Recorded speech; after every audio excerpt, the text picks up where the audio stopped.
Thank you. Thank you.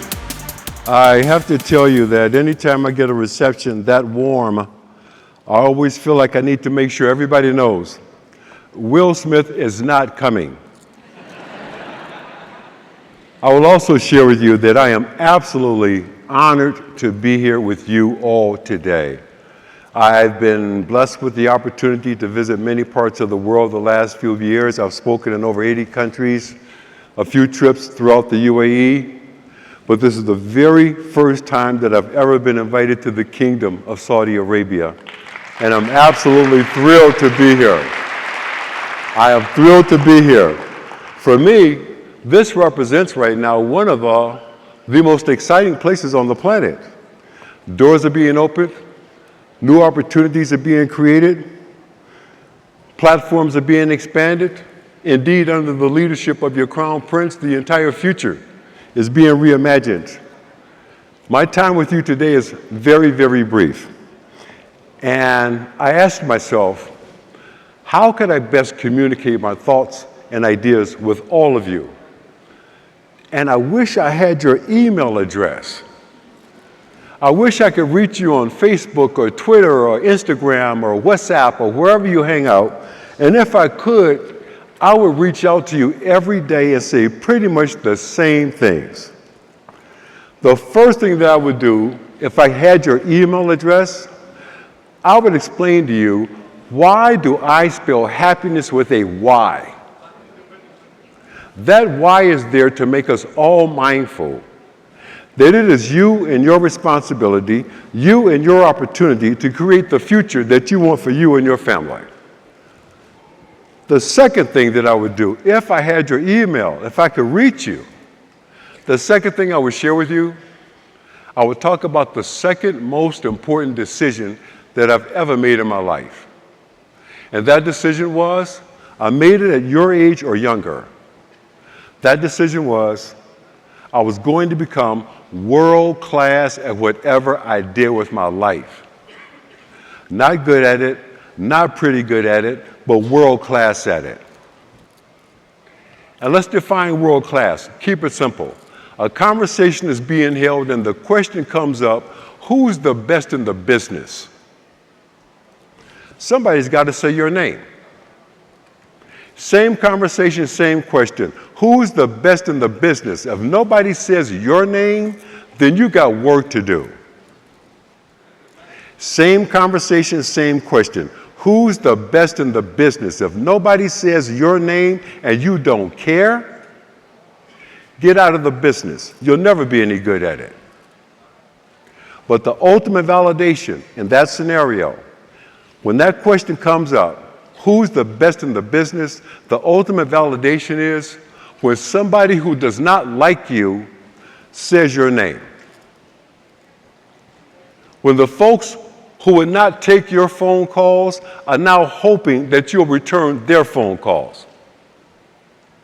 When the people who would not hire you yesterday cannot afford you today. That's when you know. You know when I knew? I knew when I got invited to be here today. And that's when I knew, yeah, baby.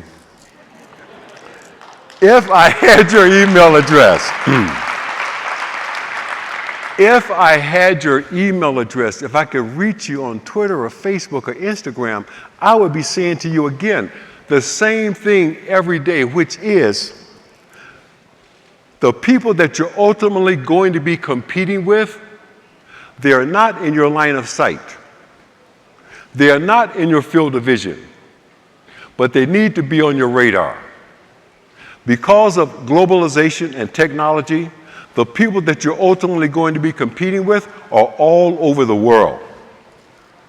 And if I've got this right, 70% of the population in Saudi Arabia is under 30 years old. And youth is a beautiful thing. And I will share with you, be young, enjoy yourself. But know this, while you are off being young and enjoying yourself, the people that you are ultimately going to be competing with, they are someplace grinding. They're studying, they're practicing, they're researching, they're rehearsing, They're networking. And that's going to make the difference between who signs the front of the check and who signs the back of the check. If I had your email address, man, I would be blowing you up every day. And one of the things that I would be saying, especially to aspiring entrepreneurs, go brush your teeth. There's a scene in the film, I don't know if you recall it, but I met this guy who was driving a red Ferrari. And I go up to him and I say, I've got to ask you 2 questions. The 2 questions were, what do you do and how do you do that? Well, there's a new 2 questions. And while you're brushing your teeth, look in that mirror and ask yourself 2 questions. Number 1, if I could walk through a door tomorrow morning and be doing anything in the world that I say I really want to be doing, what would it be? What would it look like? What would it feel like? What would it taste like? What would it smell like? Engage all of your senses. And then ask yourself the second question. What did I do today to make tomorrow possible? Did I move the dial forward 1 notch? Did I take 1 baby step towards what it is I say I really want to do? And if the answer is no, then that's not what you really want to do. Again, my time with you today is very, very brief. The last thing that I'll share with you is this. There's a scene in the film that takes place on the basketball court. And as you ultimately saw it on the screen, it was not originally written this way. In the original screenplay, when that little boy throws up that ball and says, I'm going pro, the father says, forget it. That'll never happen. I was no good at it, so that means that you can't do it.